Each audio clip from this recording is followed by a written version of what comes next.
Second match in the tournament. Second match in Group A. Noah and Rosalina.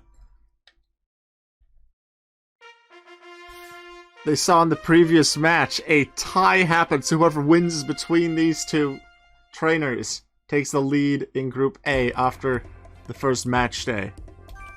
A team of full Intimidate Pokemon on Noah's side.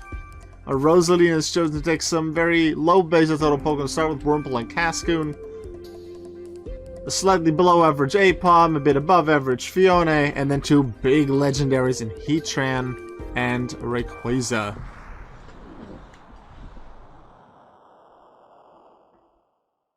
Especially due to Intimidate, Noah will want to have a Pokemon remaining when Rayquaza comes out, just to lower their big boy stats. And obviously Rosalina wants to be in the lead, also just because the lead is good. But also then, if they get to their final Pokemon, Rayquaza, it doesn't get intimidated. And if Wurmple and Cascoon could hit hard, they can't hit hard now. Halved attack straight off the bat. Random Coliseum this time was randomized into Waterfall. It'll be a random Coliseum in every match in the tournament. Now, the first match was always going to be Gateway.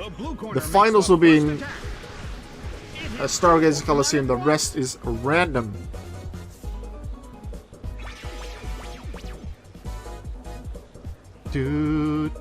Crunch. Ooh, Doggo Crunch.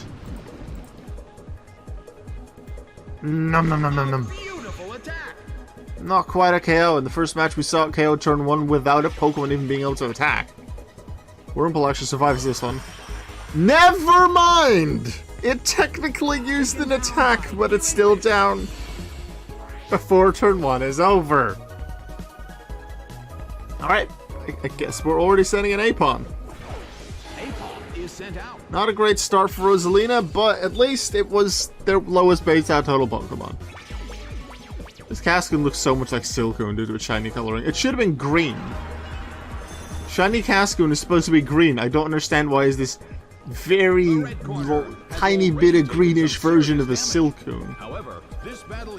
Some shinies are the same and look great, like your Kyogre, your Charizard, your Rayquaza. Heatran looks great. Some are different. Zigzagoon is supposed to be part orange. It's not orange. Cascoon is supposed to be green. It's not green. Shinx looks great. I love shiny Shinx.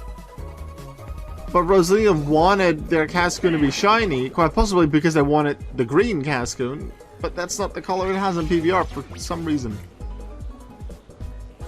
Like, if it would have been limitations like in Pokemon Stadium 1 and 2, where there were some shiny differences, okay. Well, Stadium 2, because 1 didn't have shinies. Technical limitations, and maybe the full art and colors weren't fully settled during development. Here they were. I don't understand why it's like that. If anyone has any idea, please let me know. I'm interested.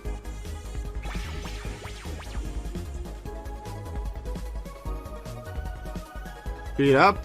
Every Pokemon on the team is gonna get a hit. Not a big hit, but it's 5 little hits. I can add up to a KO in the future. Taunt, that's big if it works. Good Metronome, I believe, is a status move.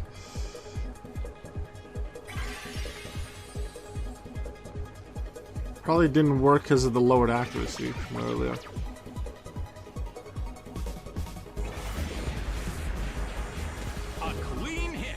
I remember in Pokemon Black and White 2, you have the Pokestar Studios. You can make movies, and there's certain movie props that are treated as Pokemon for the sake of the battle mechanics. And there's one really big UFO that looks like a Cascoon. Like, when Cascoon uses Water Pulse, it, like, I don't know, it stiffens and it stands up a little bit, for as far as you can call it standing up. And it's that kind of pose that reminds me a lot of that UFO. If you don't know what I'm talking about, look up like Pokestar Studios UFO, look at the sprite, and tell me that doesn't look like a Cascoon. Different color, because I believe the UFO's red. Paris song already! Well, assuming everyone here survives, that's gonna be a 4-3 lead. For Noah.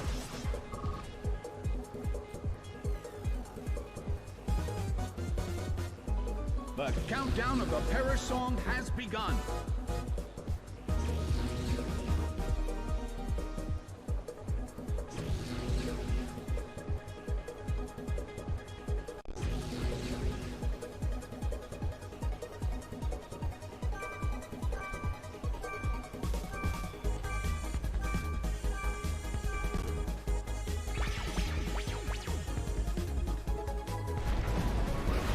Muddy water is going to be big damage. Now, little bits of damage aren't going to matter because everyone's going to go down to Parasite anyway. Now, things like U-Turn and Whirlwind can change it. Baton Pass as well.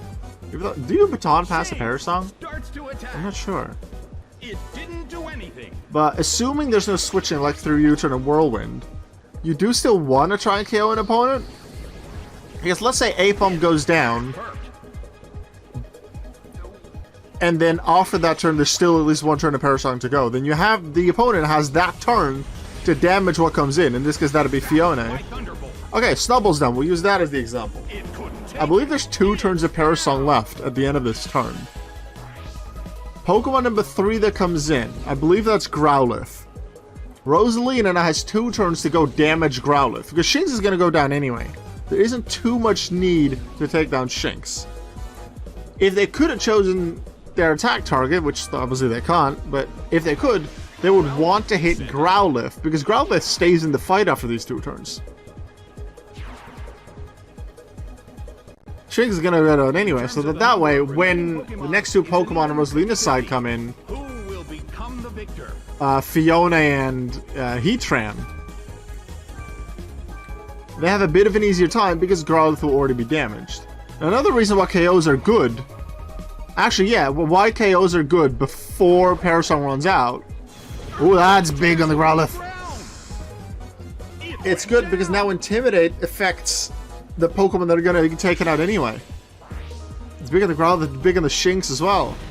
Because now they also have a turn to take up, well, to start damaging the Pokemon that comes out after Growlithe, which is Hitmontop. And, as I was just saying, Hitmontop's Intimidate will now activate, lower the attack stat of Cascoon and Aipom, but none of the Pokemon that are coming out after. So sure, Wurmple might have gone down turn 1, but you can see how quickly, in just a few turns, even in 1 turn, things can shift. Rosalina's taking the lead. Sure, it'll be tied again, assuming no one faints on this turn due to normal damage. It'll be tied again due to Parasong. But Growlithe has already taken about half damage. Intimidate's not going to affect any of the new Pokemon that come in. And there's still a chance to damage Growlithe and Hitmontop this turn. And because Rosalina started with weaker base stat total Pokemon, the Pokemon that they will have in the final 3 are going to be bigger. Like Fiona, their weakest out of the 3 in terms of base stat totals, has 480 base stat total. See, which type is this? Normal type, alright. Flinch. It's low, their lowest base total is 480. While, actually, I'm not sure what Hitmontop has. Or Growlithe is definitely lower than 480. Then there's Hitmontop. Wait, Shinx and Snubble are the first 2. No, actually, I spoke semi-nonsense. It's still a lead for Noah, but they're actually just they're quite a bit damaged. So, yeah. Cascoon did really well. Aipom did really well. So what can Fiona and Heatran do from here? So what's in the back after Hitmontop and Growlithe? Gyarados, which is between Fiona and Heatran in terms of base stat total, and then Salamence, which is equal to Heatran. But neither of them meets Rayquaza. So Fiona and Heatran will not have a lowered attack stat because the Intimidates happened on the last few Pokemon. So that and the damage are really good. Roar time again, but Hitmontop is a good special defense. But it's still big damage. You probably wouldn't be too sad about that move. Rock Wrecker, 2 moves that cost them a turn. And if Intimidate would have been in Heatran, that wouldn't have KO'd. But even a resisted Rock Wrecker seems to deal more damage than a non-resistant roar time from Fiona. Its attack If missed. there's a remaining Pokemon, that is a tie. Here come one of the two real big guns on the opposing team, and Intimidate comes out. Now what Rosalina, who has the Fiona and the Heatran, really wants to see is the KO on the Growlithe. The KO on Gyarados is obviously even better, but they want to see a KO, because then Intimidate hits Heatran and Fiona, and the Rayquaza is safe. Mud Slap. Lowers the accuracy of the Fiona. Fiona and Heatran can't move due to the big moves from last turn, but they work together to take out a Hitmontop for near max health. So Rosalina cannot complain about that. That's going to be very resisted. But this is not a favorable matchup.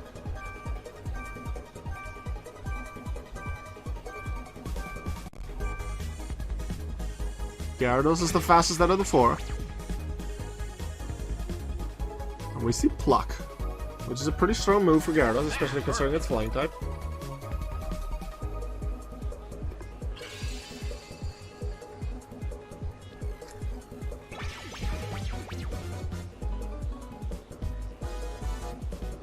Ooh, lowered attack stat, but still. Critical! It skips the attack drop and does double damage after. Straight up one-shot on the Gyarados. This is exactly what Rosalina needs. They're actually leading in terms of remaining Pokemon now.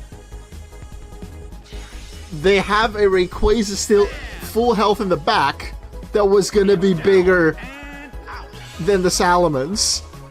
And they had two more Pokemon, and the Growlithe wasn't going to do much, and now it's down by Swift. Rosalina was behind on multiple occasions, and now they have a 3-1 lead. Intimidate on these two. They have some lowered attack. But this is big. Salamence needs to do a lot to do this. Earthquake would do loads. Are they going to do Earthquake? No, I thought it was going to do Healing Wish, because it was standing still for a second. Would Healing Wish even work if there's no Pokemon in the back? I think so. Cross Poison? Is that an increased crit or just high poison chance? It is an increased crit chance.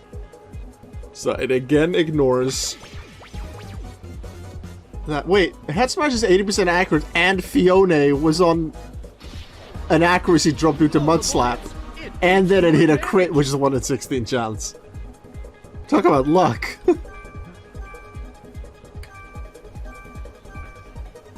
They don't mind that recoil damage. Rosalina's looking good.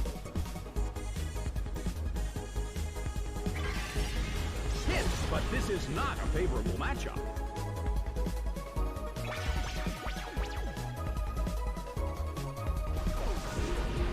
Imprison. That's huge. Actually, Fiona's at super low health, so as long as Struggle hits Fiona on the first try, that's not gonna be big. Oh, that is big though. Fire Blast from Heatran, even when resisted, that's a lot of damage. Salamence is forced into Struggle.